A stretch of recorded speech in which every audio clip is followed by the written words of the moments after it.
শিল্প শহর দুর্গাপুরের কোলাহল থেকে কিছুটা দূরে কাঁকসার আরা গ্রামের এই রারেশ্বর শিব মন্দির যেন এক পরম শান্তির পীঠস্থান।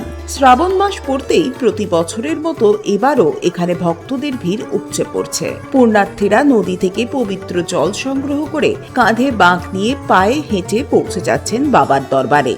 চন্দ্র ও পাল আমলের অনন্য দেউল স্থাপত্য নির্মিত এই প্রাচীন মন্দিরে দেবাদিদেবের মাথায় জল ঢালতে ভোর রাত থেকেই ভক্তদের লম্বা লাইন চোখে পড়ছে।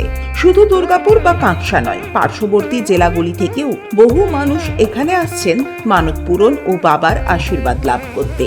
মন্দিরের গর্ভগৃহে ভিড় নিয়ন্ত্রণ করতে বাইরে থেকে বিশেষ পাইপলাইন ও চোঙার বা পানেলের ব্যবস্থা রাখা হয়েছে। পুণ্যার্থীরা বাইরে থেকে সেই পাত্রে জল ঢালছেন, যা সরাসরি গিয়ে পড়ছে গর্ভগৃহের মূল শিবলিঙ্গের মাথায়। ঐতিহাসিক বিশ্বাস আর আধ্যাত্মিকতার এক অপূর্ব মেলবন্ধন এই রারেশ্বর মন্দির। শ্রাবণ মাসের এই পবিত্র আবহে ভক্তদের ভিড় আর হর হর মহাদেব ধ্বনিতে মুখরিত হয়ে উঠছে গোটা এলাকা। এখানে আসি আমরা শ্রাবণ মাসে জল ঢালতে, প্রত্যেক বছরে এখানেই আসি।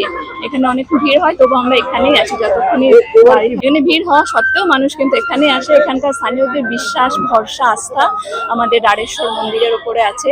আমরা নিজেদের মনের সংকল্প, আমাদের ইচ্ছা সমস্তটাই বাবার সামনে বলি। বাবা আমাদের সমস্ত সংকট থেকে দূরে রাখেন, সেই আস্থা নিয়ে আমরা এখানেই আসি। যতই কষ্ট হোক, যাই হোক, আমরা এখানে এসেই শিবের মাথায় জল দিয়ে থাকি প্রতি বছর।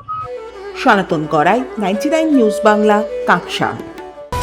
আপনারা দেখছেন 99 নিউজ বাংলা। বদলাবো আমরা।